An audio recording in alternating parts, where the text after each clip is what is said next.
Robert Fleischer. I met him, it'll be last year now, is it? Yeah. Last year? Yes? Yes. I'm not offending you by doing that. No, it's all right. It's all right. I think Germans are very It's good. all right. I won't mention the Brexit, though.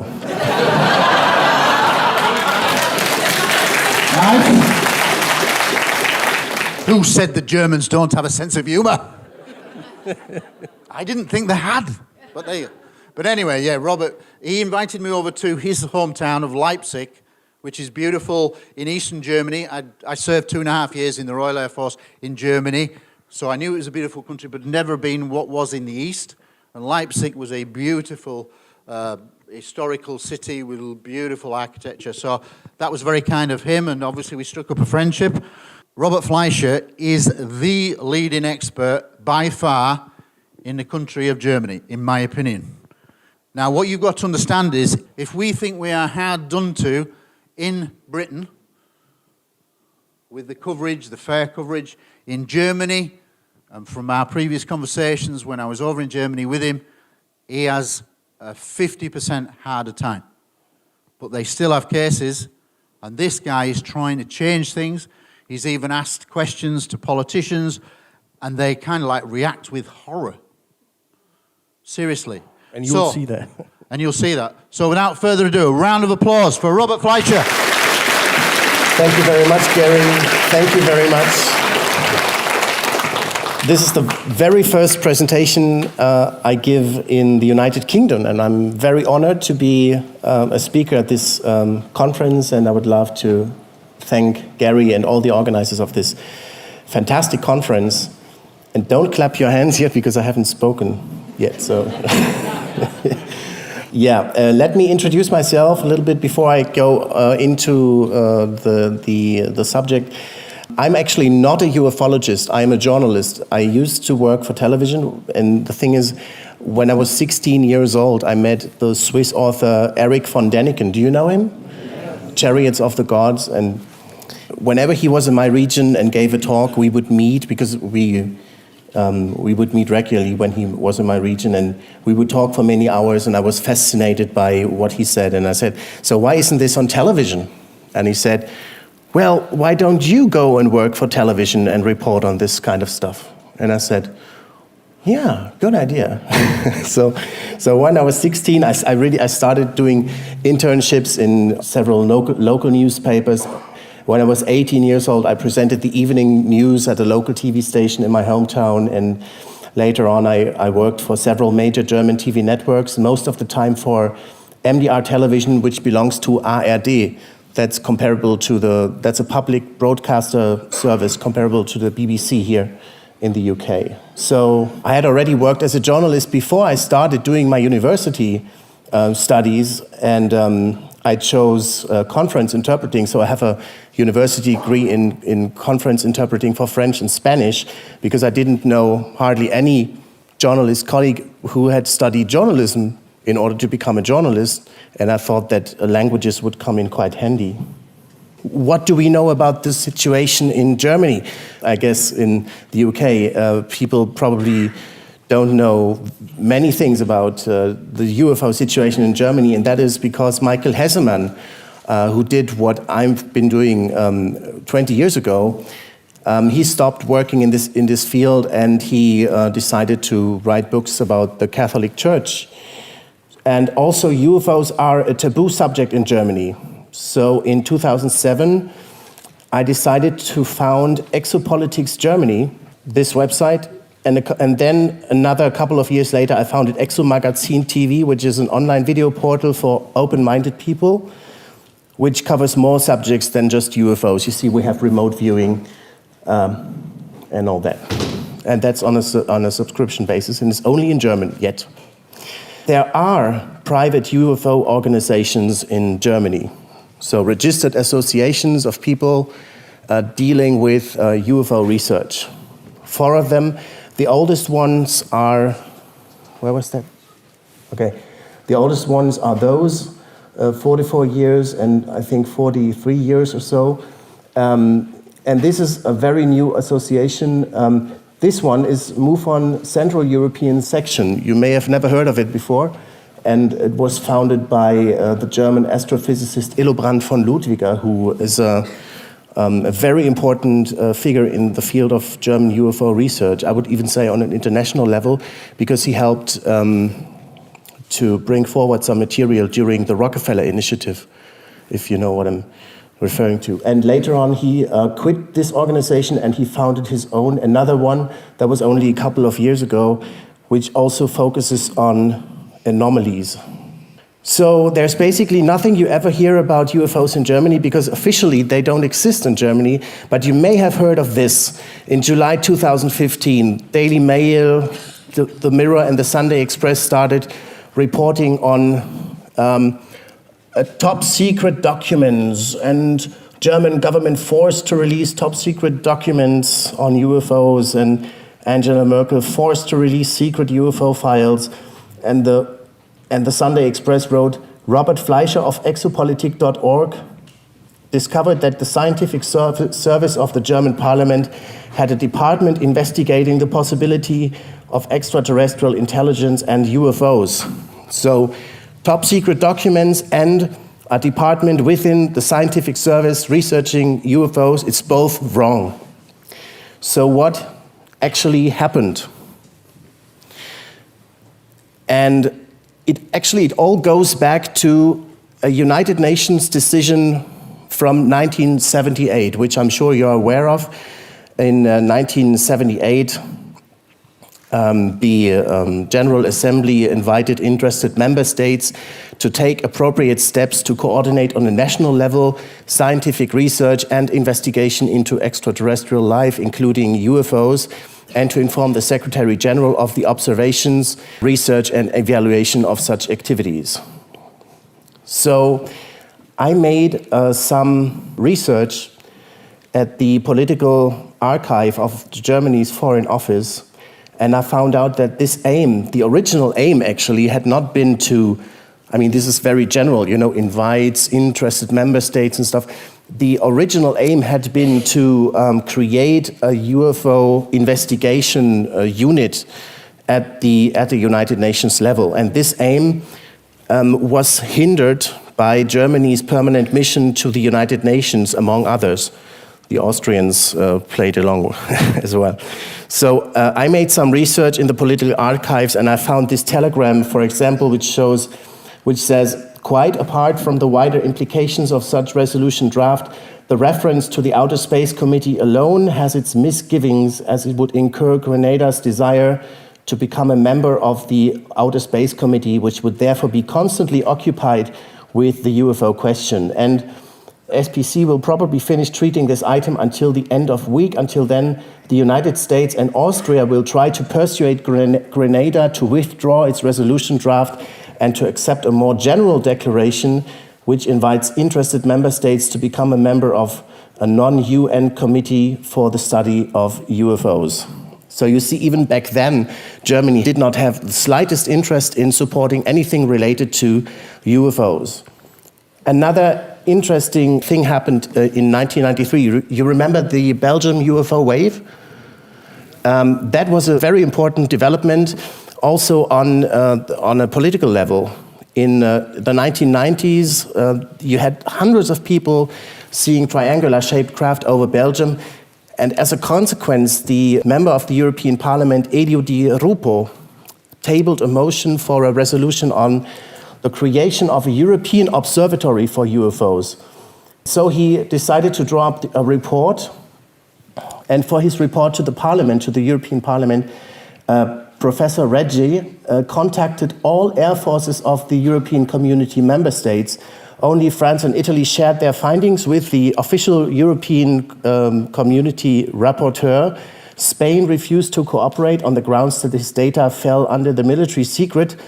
And the Germans were even better. They said, the German Air Force said that it was not competent in this matter, but it did not indicate which service was competent. So they didn't even say it's secret. They say, basically nothing.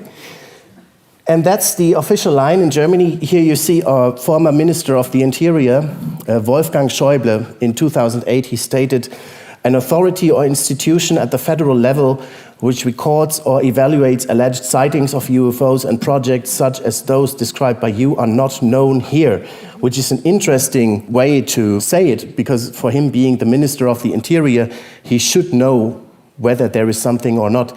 It's interesting, he says, are not known here, so I'd always been wondering what that actually means. It's not that politicians in Germany are generally not interested in the subject. From time to time you have members of the German Bundestag, which is the German federal parliament, ask interesting questions, like this one from the Liberal Party. In 2008, he asked, how many sightings of so-called UFOs or extraterrestrials has the federal government registered since 2000? And does the federal government intend, after the British and French governments have published their files on UFO sightings, to also publish their files on sightings of UFOs and extraterrestrials in Germany? And the answer of the German government is the government has no information on sightings of so-called UFOs or extraterrestrials in Germany, and accordingly, there are no files on UFO sightings that could be considered for publication. And I mean, just, I see this in the contrast of what's happening here in the United Kingdom, you have thousands of pages of government documents relating to UFOs. Another member of the German parliament from the Green Party here asked in the same year, what is the federal government's estimate of the probability of the existence of intelligent ET life, and what is the estimated probability that ETs will land on the territory of the Federal Republic of Germany? And the government answered that they have no knowledge that would permit a reliable assessment of the probability of extraterrestrial life. According to the current state of scientific knowledge, the government considers a landing of aliens on the territory of Germany to be out of the question. Out of the question, You see, the Germans, they have actually traveled all space that's available to us and even unavailable to us. They know that it's out of the question, Okay, so in more or less the same year, I also started to do inquiries, because that was, for me, it was really interesting to see, and I just wanted to know, how is it that in 21 countries around the world, and I have compiled a whole list and all of that, Brazil, Italy, Spain, all those countries, I have all those files. How is it that Germany is like this black hole? I grew up in East Germany, in Leipzig.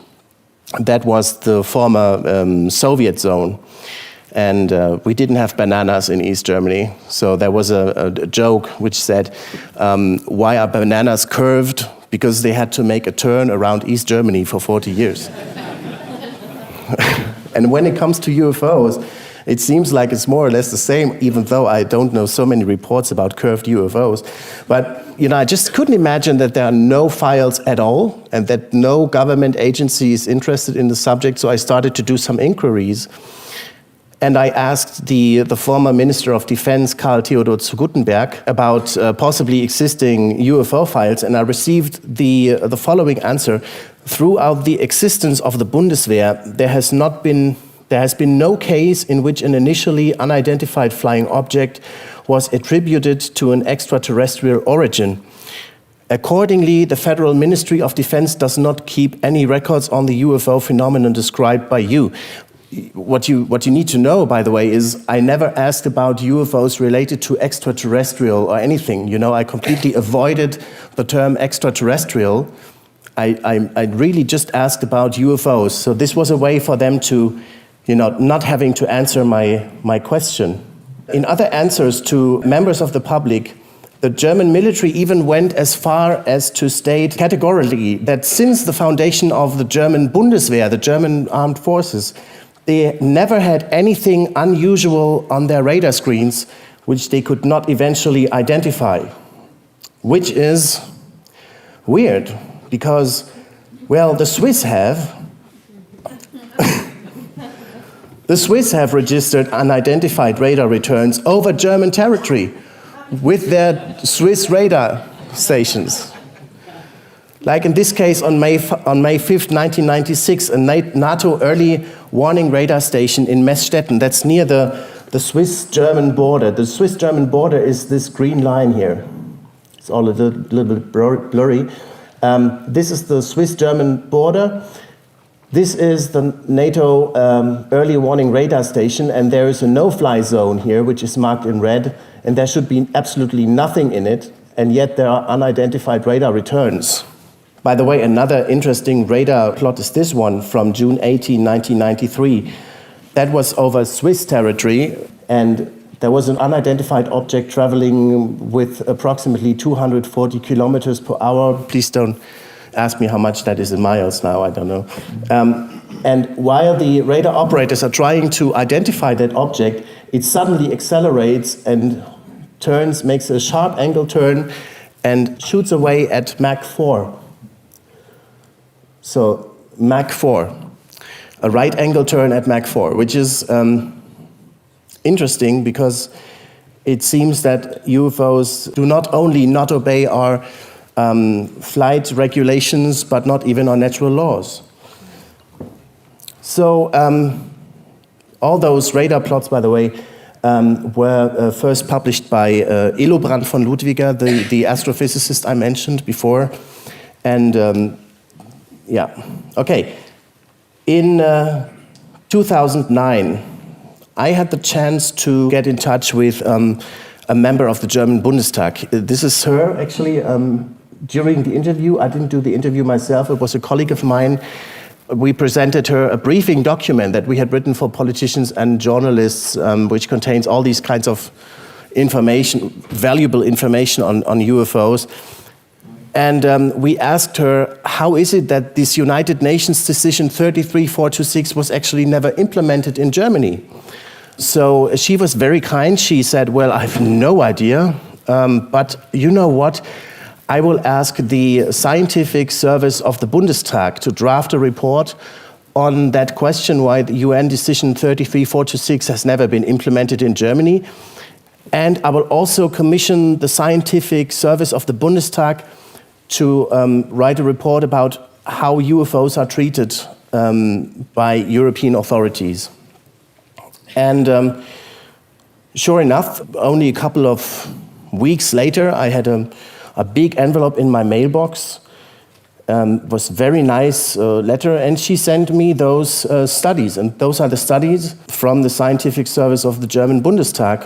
The search for extraterrestrial life and the adoption of UN Resolution A33426 about the observation of unidentified flying objects and extraterrestrial life forms, and the other one about the European Union and how it deals with the subject of UFOs.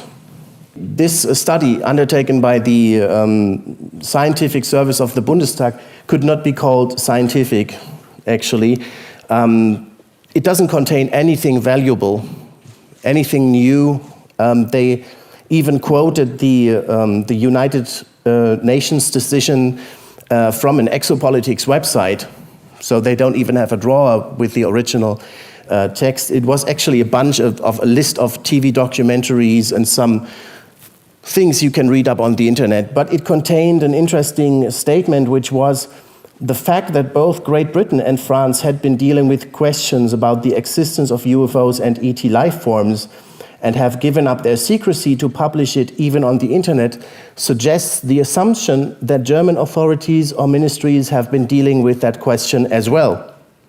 So that was new because the German government's position had always been that this is a non-existing subject, that there's no interest, there would be no interest. And they also went on to say, in addition, when the United Nations resolution was adopted in 1978, there was still a very pronounced East-West conflict mentality. At least from a military point of view, there might have been a need at the time to investigate reports of phenomena of UFOs. So I reported on this. It was very well received by the German public. And then one of the people who saw this, he also wanted to see the document. And he was refused access to this study undertaken by the Bundestag. So he decided to sue the government. And that was in 2011. This is Berlin citizen Frank Reitemeyer, who wanted to see the study as well. He filed an FOIA request, which was denied. He was denied access because the German FOIA, Freedom of Information Act, was only set up in 2006, so it's a relatively new concept of law in Germany. And it would not be applicable to studies written by the Scientific Research Service of the Bundestag. So he sued the German government, and the first instance administrative court in Berlin approved his request and ordered the Bundestag to release that study. But the Bundestag lodged an appeal because they knew that what was at stake here was not what the scientific service knows about UFOs, but whether all the studies ever undertaken by the scientific service in the name of members of the Bundestag should or should not be available to members of the public. In 2012, we're still trying to find out, what does the German government know? What is it? Is there an authority dealing with UFOs? If so, which authority? Is there anything? Where do you start if you want to find German UFO files? So in 2012, a friend of mine who used to be the head of a German UFO association started to write letters to all ministries of the interior of the German individual federal states. And the Ministry of the Interior of North Rhine-Westphalia in the north and west of Germany confirmed that the police forwards, I quote, reports on unexplained aerial phenomena when they are related to airspace security issues to a so-called National Situation and Command Center for Air Safety. That's a NATO combined air operations center in North Rhine-Westphalia close to the Dutch border. But the Ministry of Defense would not officially confirm that this Situation and Command Center for Air Safety does in fact receive UFO reports from the police. And I know that when this whole story broke back then in 2011, I had a lot of calls from colleagues of mine working for the mainstream press, and one of them was working for a very major news organization in Germany. I can't reveal its name because it would get him into trouble, but he said to me that he called the press officer of the Ministry of Defense, and this press officer confirmed to him on the phone that the National Situation and Command Center for Air Safety does receive UFO reports from the police, but whenever such a UFO report comes in to the center, which is obliged to investigate whether there is a threat to air safety, they will immediately throw those reports into the bin, which is completely logical for a military center that was created to investigate potential threats to air safety, right? But this was not even officially, he said it on the phone and he said it's only between us. And of course I believe my colleague because we had worked together. I had no reason to not to believe him. Another friend of mine who is the editor-in-chief of a Swiss print magazine, Mysteries magazine, he continued that research and he started to do more inquiries to German authorities. And in March 2012, he wrote a letter to the German police in North Rhine-Westphalia and asked them about how they handle UFO reports. And it was confirmed to him that when it's about accidents in airspace, there is no report to that Situation and Command Center for Air Safety, but for all other things, they will be contacted and the information will be forwarded to them. So that was yet another confirmation. Now, what is this National Airspace Situation and Command Center? It is stationed in Uedem on the Lower Rhine. It's almost 100 military and civilian employees who have a complete overview of German and European airspace, and they have a network of 45 air traffic control and Bundeswehr radar installations, as well as data from AWACS early warning aircraft. So they have everything under control. So if there's anything unusual showing up on the radar, in theory, they should know. In 2013, the Higher Administrative Court of Berlin-Brandenburg revoked the decision to open up the Bundestag UFO, the so-called UFO file, the Bundestag UFO study. At this point, the plaintiff, Frank Reitemeyer, he was really depressed. You know, he really struggled to take a decision to lodge an appeal because for lack of funding, basically, it was him. It was David against Goliath. You know, he had no money. He was suing the German government. The German government at that point had commissioned an international law firm to represent them in court. They had written an expertise thing, you know, which must have cost 10,000 euros or something, even more. And Frank Reitemeyer, he didn't have anything, so he was really, you know, he was not really decided to continue this lawsuit. And I said, hey, come on, we will somehow get the money. Let's do a crowdfunding. And so I supported him. I reported on this case. I helped him put together a crowdfunding campaign so that the trial could continue and that he could appeal that decision again so that it would go into the next higher instance. In 2013, another interesting thing happened. Have you heard of the Stasi? Do you know what the Stasi is? Okay, so that's the Eastern German Secret Service.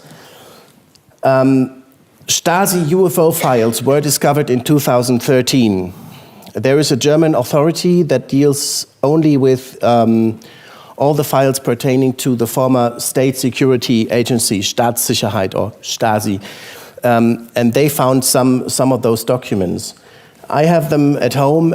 I must say they're not spectacular, but at least it shows that in one instance, 5 People's Police officers from East Germany observed a UFO over Halle in Saxony-Anhalt from different positions in 1985, and the object is said to have burst after a flight northwards behind a barracks of the Soviet armed forces.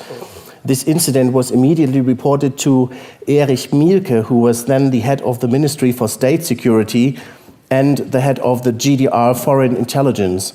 The records of the officer on duty show that the witness descriptions of the object differed from each other, and in addition, experts from the University of Halle, which were concerned with the observation of the sky, were also asked for clarification by the Stasi, but they could not provide any information to clarify it. So there were no debris parts discovered from the object, but there were newspaper clippings from the then Federal Republic of Germany about light phenomena at the time of the alleged sighting over Halle, attached to the files of the state security. Those files also revealed that the Stasi had little interest in UFOs. Instead of interpreting them in the context of possibly extraterrestrial origin, of course, the objects were rather regarded as secret weapons or clever attempts by the class enemy to deceive brave communists. Nevertheless, the Ministry for State Security was very interested in studies on parapsychology from neighboring states of the Warsaw Pact. So one of the Stasi files dealt with topics such as color vision with the skin, dowsing, and telepathy. And an unnamed expert in a file from the early 1970s came to the conclusion that scientists of both world systems are currently seriously concerned with the research and release of forces in humans, and that these could not be described as hocus pocus. And remember that early 1970s, that's around the time when the Stanford Research Institute in the United States started to investigate psychic capabilities of Uri Geller, and when they started to develop this remote viewing thing. So they were actually aware of that. But we know nothing of what the Stasi knew about UFOs yet. So just to remind you, this is the German situation before the German reunification. This is the inner German border. This is Germany as we know it now. This was East Germany, and this was West Germany, and this is inner German border, which is like the front line of the Cold War at that time. So it would appear more or less logical that secret services or military would be interested in UFO sightings, as the scientific service of the Bundestag had said, because it could very well be spy drones from the political opponents. And in fact, it turned out in 2014 that also the BND had UFO files. From 1982 to 86, the Bundesnachrichtendienst, that's the Federal Intelligence Service, the Foreign Secret Service of Germany, collected and analyzed witness reports on unidentified flying objects along the inner German border. And I made a TV report on this, which I hope you'll be able to follow, because I made English subtitles. I'll just show you so that you see the whole story. Der eiserne Vorhang. Ein halbes Jahrhundert lang trennte die innerdeutsche Grenze die Bundesrepublik von der DDR. Mit Stacheldraht, Wachhunden und Splitterminen. Der schwer bewachte Todesstreifen markierte die vorderste Front des Kalten Krieges, trennte NATO-Bündnisstaaten von denen des Warschauer Paktes. Doch nicht nur Militärs behielten die Grenze im Auge, sondern auch der Bundesnachrichtendienst, der Auslandsgeheimdienst der Bundesrepublik. Von 1982 bis 1986 sammelte und analysierte der BND Zeugenberichte über unidentifizierte fliegende Objekte entlang der innerdeutschen Grenze. Das Bundesarchiv in Koblenz. Hier lagern die Unterlagen, deren Existenz deutsche Bundespolitiker bislang verleugnen. Die eigentlich noch bis zum Jahr 2021 gesperrte UFO-Akte konnte nun der Herausgeber des Online-Portals Grenzwissenschaft aktuell einsehen. Sie trägt den Titel DDR-Grenzsperranlagen an der innerdeutschen Grenze, UFO, und sie enthält auf 67 Seiten Sichtungsberichte und Analysen des Bundesnachrichtendienstes. Die Mehrheit der Akte beinhaltet Fälle, die tatsächlich konventionell erklärbar sind, Flugdrohnen, vornehmlich Ballons, Radarspiegel, die steigen gelassen wurden. Aber es gibt eben, wie so oft, immer die Ausnahmen, die die Regel dann wiederum bestätigen. Und die zeigen eben Fälle, die unidentifiziert bleiben, auch im Sinne der Bearbeiter der Akte. Einer dieser Fälle trug sich 1986 auf der Ostseeinsel Fehmarn zu.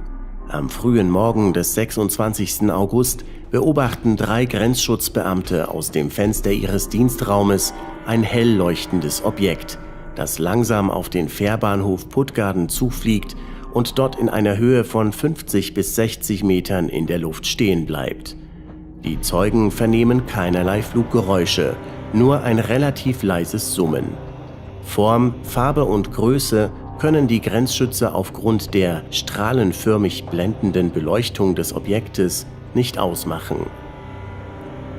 Die seltsame Sichtung über Fehmarn, nur einer der interessanten UFO-Fälle des Bundesnachrichtendienstes.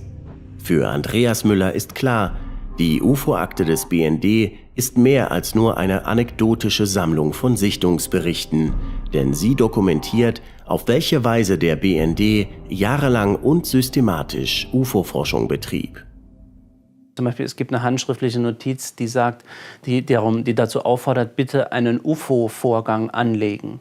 Das heißt, diese Prozedere, diese Automatismen gab es. Es gab vor allem dieser Begriff UFO wurde offenbar auch über die Stellen hinweg verwendet. Jeder wusste, was ein UFO-Vorgang ist. Das ist eigentlich eine ganz interessante Erkenntnis aus dieser Akte. Es gab Amtshilfe zwischen den einzelnen Stellen und es geht auch aus Notizen ganz klar hervor, dass die Untersucher dieser Fälle ein herausgehobenes Interesse an weiteren, zum Beispiel Befragungen von Zeugen hatten. UFOs über der innerdeutschen Grenze. Die seltsamen Flugobjekte wurden also auch hierzulande dokumentiert und analysiert, wie der Wissenschaftliche Dienst des Deutschen Bundestages bereits 2009 in einer bis heute zurückgehaltenen Studie mutmaßte.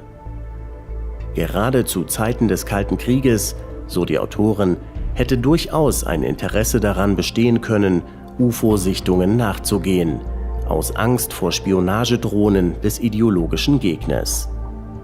Die nun bekannt gewordenen Akten geben den Wissenschaftlern des Bundestages recht. Doch wahrscheinlich bilden sie nicht mehr als die Spitze des Eisbergs. Die Frage ist nun, was sonst noch in deutschen Archiven auf die Veröffentlichung wartet. Denn in vielen Ländern weltweit stammt der Großteil der veröffentlichten UFO-Akten von Seiten des Militärs. Doch im Gegensatz zu 20 anderen Ländern auf der Welt herrscht bei der deutschen Bundeswehr bislang dazu nur eisiges Schweigen.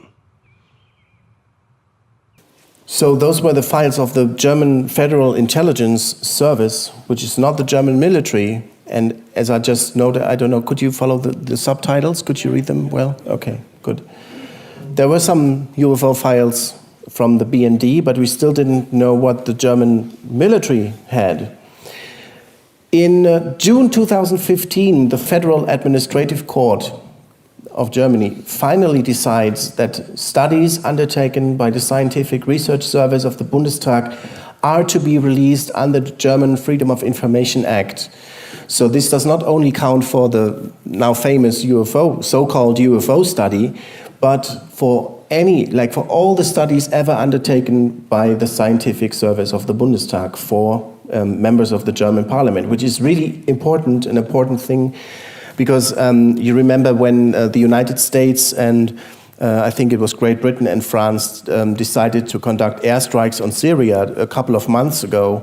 They said, well, we couldn't do otherwise because the United Nations Security Council was obviously occupied and blocked. So the German Chancellor Merkel and other German politicians said, we find it positive that those countries have taken the responsibility to conduct those airstrikes. And the German Scientific Service of the German Bundestag actually contradicted and said, no, this is against international law, period. And this was a very important subject on the German news, and we could not have this, we wouldn't have this instance of, I would say, rational reasoning about what's going on in the world without this man, Frank Reitermeier, who helped to bring studies from the scientific service to the public. So in a way, we helped write legal history in Germany.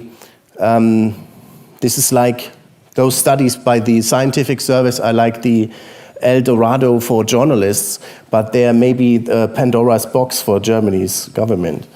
However, we still don't have any clue about what the German military may know about UFOs at that point. And that's why in August of 2015, I made another approach. And I knew that if I would write yet another letter to the Ministry of Defense, I would receive more or less the same answer. So I chose a way, I did it in the most public way possible. So I chose to go to a press conference by the Speaker of the German government and the speakers of the ministries and asked the Speaker of the German government personally. And this is what he said.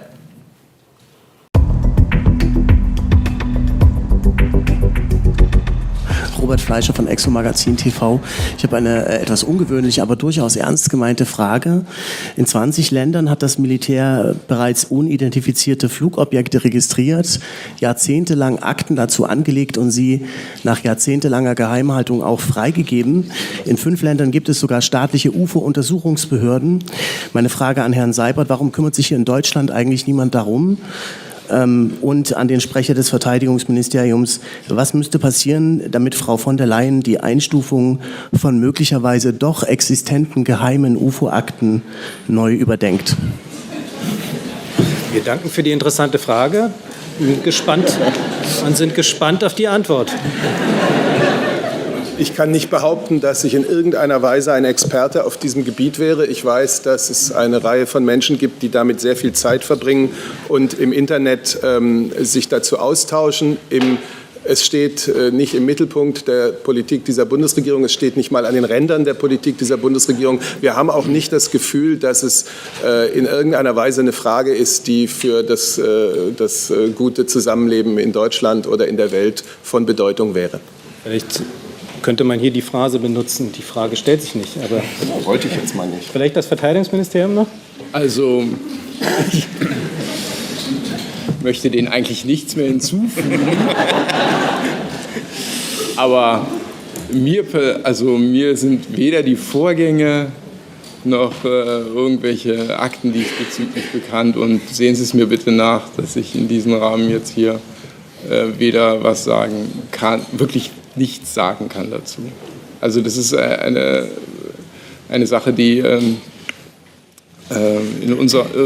uns in unserer Verantwortung nicht herumtreibt, wirklich nicht. So what do you think of that, being British citizens, knowing what the British Ministry of Defence has published throughout the decades and done? What's your, I mean, if you see this is the speaker of the German Ministry of Defence, did you notice all the people laughing in the room? You know, can you imagine the atmosphere there for me asking that question and having hundreds of people laughing at me? It was really weird. So that didn't bring any success, but I had some publicity. In 2016, I noticed that Hillary Clinton started talking about UFOs during the United States electoral campaign. She was on the Jimmy Kimmel show, she referred to it as UAP and stuff. I had the impression that she didn't really know anything about UFOs at all, and that she was not so interested in the subject, but she was told by John Podesta, go and talk about UFOs, may bring us some votes.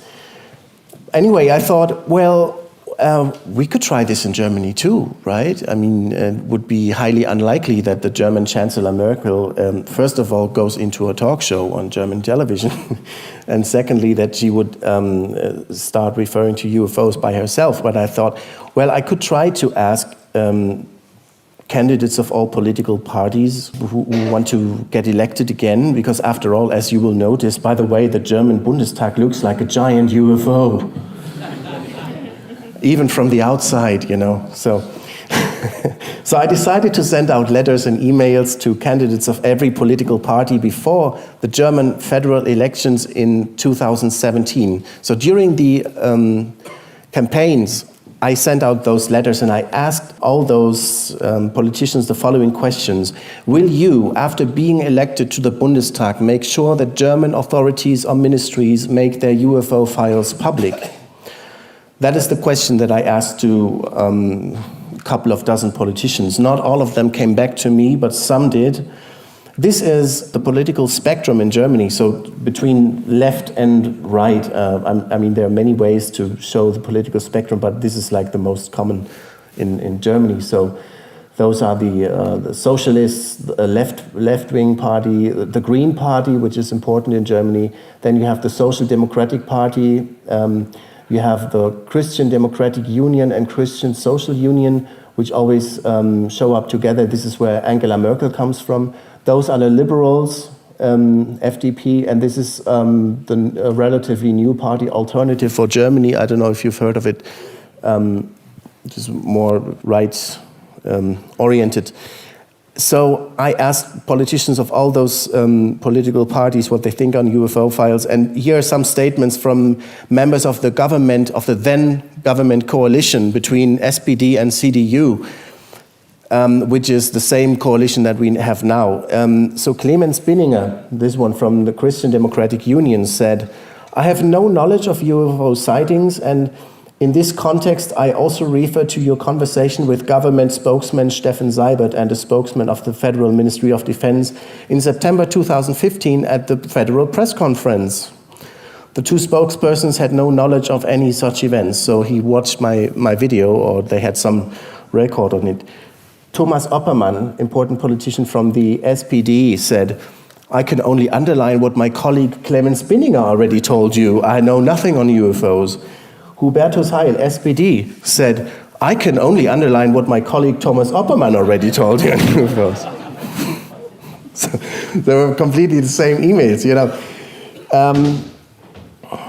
Then I was electrified by a statement from the head of the Green Party. She said, the secret documents on unidentified flying objects must be made public. I said, great.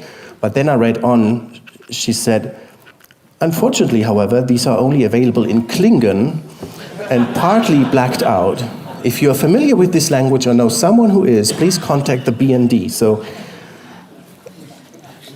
bullshit, you know.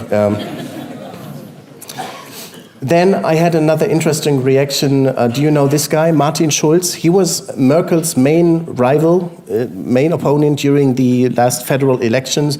He also used to be the president of the European Parliament from 2012 to 2017.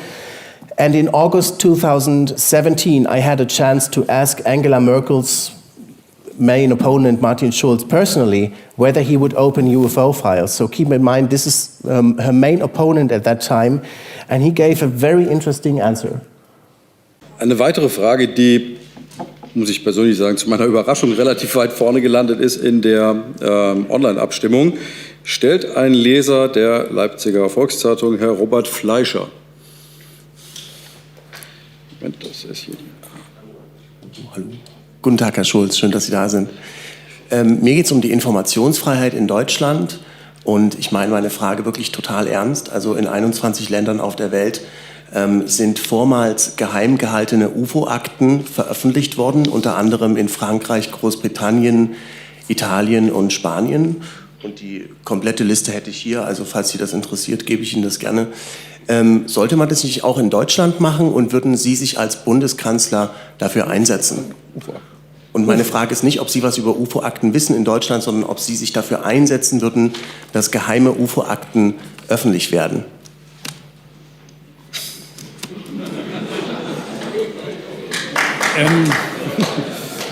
Ich muss bekennen, ich habe mich mit dem Thema noch nicht befasst. In Frankreich werden die von einer staatlichen UFO-Forschungsbehörde erforscht, diese UFOs. Ich versuche, Moment mal, ich versuche Ihnen, ich hoffe, rechtlich einwandfreie Antwort zu geben. Wenn diese Akten nicht veröffentlicht werden, weil sie einer bestimmten Klassifizierung unterworfen werden, als geheim, dann kann ich Ihnen jetzt nicht versprechen, ohne entsprechende gesetzliche Rahmenbedingungen sie zu veröffentlichen. Denn ein Bundeskanzler der Bundesrepublik ist an die gesetzlichen Vorgaben gebunden. Ich kann Ihnen aber zusagen, ich würde prüfen, was sind die Voraussetzungen, warum sind sie als geheim klassifiziert und wenn es keiner weiteren Geheimhaltung in diesem Bereich bedarf, dann würde ich dem Deutschen Bundestag vorschlagen, sie zu veröffentlichen. Vielen Dank. So that was for German circumstances, this was sort of a revolutionary statement, as you see. So that was interesting, and when he said that, there was some interest on the German media. People said Martin Schulz wants to open UFO files, and my local newspaper came up to me, wanted to interview me, and they showed a photo with some government documents from Great Britain, by the way, showing UFO, and said, and I thought now they would start to report seriously on the subject, and that there may very well be secret German UFO files. But the article was basically about, look at this nutty guy, what he dared to ask our chancellor, a candidate, you know. But sure enough, only a day or 2 days after Martin Schulz's statement, I received a reply from the office of Angela Merkel, directly from the chancellor's office. I had also asked her about German UFO files, and her answer was the Space Operations Center of the German military, of the German Bundeswehr, is tasked with monitoring all near-Earth objects, and since its beginnings there has not been any data collection related to unknown flying objects. Therefore, there is no material to be published. And the Space Operations Center, you need to know about this, is also located at the same place where this National Situation and Command Center for Air Safety is located. It's the same facility, but it's another branch. So I insisted, and I said, now I have the email address from someone inside the Chancellor's office, so I can ask questions. And I said, look, I have all those documents pointing to the NLFZ, this Situation Room for Air Safety. What about this? Of course, the Space Operations Center doesn't deal with anything in the atmosphere. It's about space. But what about this? They are concerned with air safety. Have you looked there? And they said, there are no documents on the subject you have requested from the National Situation and Command Center for Air Safety. And they made sure, please understand, there will be no further correspondence with you on the same subject in the future. But I dared to reply and say thank you. I mean, I could talk a little more about this because, in fact, I had also made some inquiries to the press office of the German military and asked them what is the administrative process in the event that there is something unusual in the sky, some unexplained phenomena in the sky. That's how I called it, because I knew that the German FOIA would only relate to administrative things, not to the actual content itself for security reasons and all this. So I said, what are the administrative procedures in that case if something unexplained is registered in the sky? And the German Bundeswehr replied, well, in that case, we do some investigation, whether it could be space debris, and we even consult with a professor from a German university and all of this. And when I asked the same question to the Ministry of Defense as a Freedom of Information request, I received the answer, well, there's no information at all we can give you about this. So you see that I'm being stalemated in a way, you know. Anyway, so the question remains, are there really no UFO encounters from the German military? How is it possible that the German military doesn't deal with UFOs, as opposed to more than 20 countries in the world? How is that possible? And I just couldn't understand how that would be possible, if that's possible. And then I met, and it was just recently, I met a very interesting man. And that man is a retired general from the German military. He was in the audience during one of my lectures a couple of months ago. And afterwards, he came to me and he said, it's very interesting, all those 20 countries, but there's also something interesting I want to tell you to add to your picture. And by the way, I had my own UFO encounter. And I said, what's your UFO encounter? Tell me. So he said, and he's a medical doctor in the rank of a general. So he had worked in high government ranks for 14 years, including the German Ministry of Defense and shaped NATO headquarters in Belgium. So on the evening of December 5, 1982, this retired general was called, he was not a general back then, I assume, he was called on a rescue mission to save an old man who had suffered a cardiac arrest. Since there were no medical emergency helicopters available in that region, the military was called in to assist with their search and rescue helicopter. It took him quite some time to resuscitate that old man, and they flew him to a hospital in Celle. And when they arrived there, the old man had another cardiac arrest, and the medics started running down the hallway. A nurse saw the former general and the other crew, who were still exhausted from having resuscitated that man and from the flight, and offered them, the helicopter crew, a coffee before they were to return to their base in Fassberg in Lower Saxony. Between midnight and 1 a.m. on December 6th, they climbed into their helicopter again. The weather that night was very bad. Low clouds, drizzling rain, and their helicopter was flying at a low altitude, around 50 meters above surface and around only 20 meters above the treetops. So this is to give you an idea where that is. This red dot here is where he was stationed, and the hospital was around here, Celle. And to give you a better idea, this is the hospital in Celle. This is where he was stationed. And this is the area where it happened. So when they arrived in this area near the small town of Eschede is here, they suddenly noticed some glowing lights on the left-hand side. And he said, we wondered, why is it glowing in the clouds? It was a very bright light comparable to that of a spotlight, but he said it had a different quality. It didn't hurt to the eye. He described it as very bright green, whitish light, and it was continuously flowing like from a spring, he said. It's difficult for me to imagine.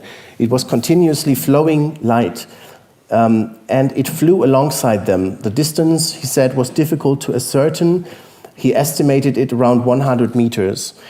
They were flying at around 160 kilometers per hour. The pilot said to the onboard mechanic guy, "Who is flying there at this weather?" And they were wondering if this was some secret aircraft. They decided to call the tower of a nearby airfield, Langenhagen, to check whether they had traffic. But the controller answered they only had their helicopter on their screen and nothing else. The strange light accompanied the helicopter for about 1 to 2 minutes. This is the helicopter. This is the strange light when it was initially in the clouds, and then it came, from behind the clouds. It was visible. Then suddenly it made a sharp right angle turn towards the helicopter, and they were all shocked. The pilot tore the helicopter sharply downright in order to avoid collision, and when the light had approached the helicopter at about 10 meters, the general heard a static radio noise on his headset. The onboard mechanic screamed, "Watch out, you're getting into the trees." Then the object changed its direction very rapidly and shot upwards in the air, where it disappeared in another glowing cloud. Fortunately, the helicopter came to rest above a small lake in the forest, because this was all forest, and the pilot managed to stabilize the aircraft. They kept hovering there for a couple of minutes to see if the light would return and to sort of recover from what had just happened. And they also contacted the airfield Langenhagen again to verify if there was really no other traffic in the area. But the controller insisted that they were alone, and he added, "But we just saw you flying a strange maneuver. Everything okay?" And after a while, they continued their flight back to Fassberg, and the weather was so bad, they had to open the door for landing. The light, he said, demonstrated such an incredible maneuverability, way beyond anything he had seen before. Mass inertia law didn't seem to apply to it, which is why he is not sure if it was a solid object at all. There were no physical interferences with the helicopter besides of that static noise on the radio, on the headset. And after the landing, the 4 men talked about the incident and decided they would not report it for fear of losing their good reputations and flight license. He kept this incident for himself for many decades until in 2012 he read the Cometa report, and he saw that there is a similar reports from other pilots, so that is when he decided to go public about his sighting. And I said, but anonymously, and I said, wow, that's interesting. So there are UFO cases with German military involvement, but how come there is no official interest in the subject? And he goes, and this is just to remind you of the situation during the Cold War. Those are the occupation zones. Those were the British, of course. They had the biggest slice, well, not the biggest. This is the French and the American sector, and this is the Soviet zone. And he said, you need to understand that Germany was an occupied country, and after World War II, Germany was not a sovereign state until 1990. He said, it may very well be the case that German authorities are the exception to the rule, that they are not dealing with UFOs, because the air supremacy was divided among the Allied powers. Britain, France, Americans, the Soviets, and I think the Dutch were also involved. And this situation, he said, led German authorities to become some sort of resignated and afraid to take responsibility over their own matters. And he said, over the years, this resignation and this fear of taking responsibility has become sort of institutionalized. And whenever there was something bizarre, the Germans were happy to leave it to the Allied powers, mainly the United States, United Kingdom, and France. So he was kind of suggesting that whenever it came to a UFO sighting, the German authorities were actually very happy to keep it to the Americans or any other Allied power to investigate. And that may very well be the explanation why German authorities have not been dealing with this issue. And there is even a case from German UFO history which shows that this may actually be true. So this is the German map again, and the following case happened here. This is, I would say, in the middle of nowhere, Pampa, between Diepholz and Petershagen. And it happened on August 13, 1976. It was a UFO encounter with the pilot of a Piper Arrow PA-28 aircraft. I can now say his name. His name is Wilfried Detring. He was, this is a long time ago, he was a member of a MUFON association afterwards.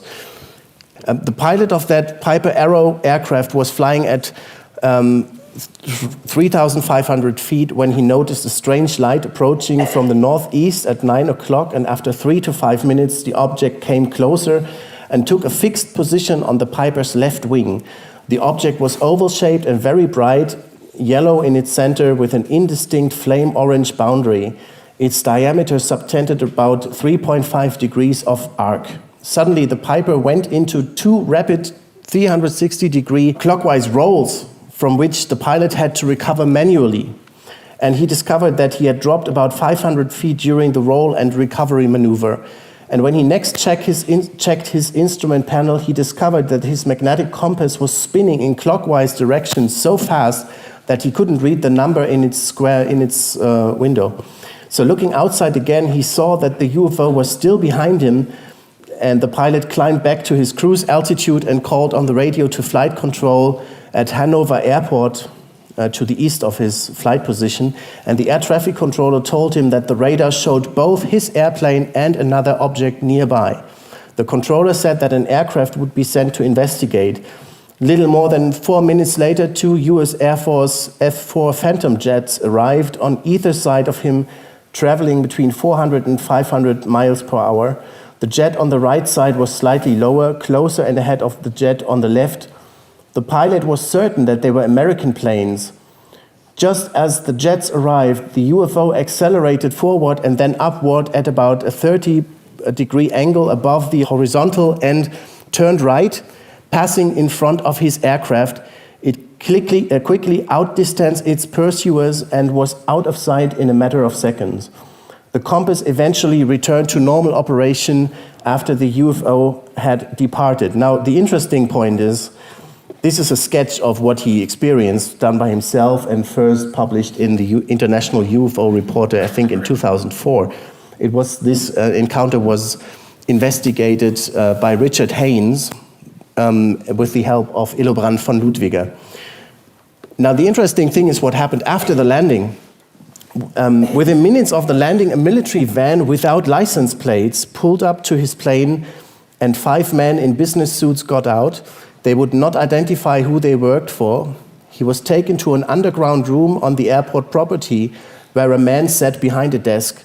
2 of the original men left the room. The others then began asking him detailed questions about the sighting, and he had the impression, however, that one of the men was an American. This questioning went on for about 3 hours. He had to repeat the entire event over and over again, as well as tell technical details. And at one point, he was politely asked to read and sign a form printed in German. It stated that he agreed never to disclose the details of his UFO sighting. The pilot bravely declined to sign the form, despite the fact that it was firmly suggested that his pilot's license might be suspended if he did not do so. After this, they finally let him go, and later it was discovered that parts of the aircraft landing gear and engine crankshaft were strongly and permanently magnetized, and they had to be replaced at a later date. So you see, there is a UFO encounter over German territory. The pilot calls for Mayday. There are obviously American fighter jets coming up to him. They accompany him to land on Hanover Airport, where he is eventually debriefed or questioned by obviously American military personnel on German territory in 1976. So this might be the example of that, at that time, normal procedure when it came to UFO sightings. And remember, Germany still to this day hosts the biggest US military base outside the United States, Ramstein, and I think it's currently 33,000 US troops who are stationed in Germany, and another 1,500 are going to show up within the next 2 years. So it may be the case that this is still going on, that whenever there are UFO cases, UFO encounters, it is the Americans who take charge of it. On the political side, recently there seems to be some renewed interest in the subject of UFOs and especially extraterrestrial life. There was a parliamentary question to the government only a short time ago, in July 2018. Another deputy of the Green Party asked the German government what precautions, protocols or plans for a possible first contact with ET life exist on the part of the federal government and its subordinate authorities, and if they have ever talked about it with other countries. And the answer is there are no protocols or plans for a possible first contact because the federal government considers a first contact on the territory of Germany to be extremely unlikely according to the current state of scientific knowledge. So you see, within 10 years, German government has made considerable progress in estimating the situation of first contact. In 2008, they said it's out of the question. 10 years later, at least they deem it extremely unlikely, so it's not out of the question any longer. So you see, we made huge progress during the last 10 years. Thank you for your attention. Thank you very much. Round of applause for Robert Fleischer. Thank you. Thank you very much.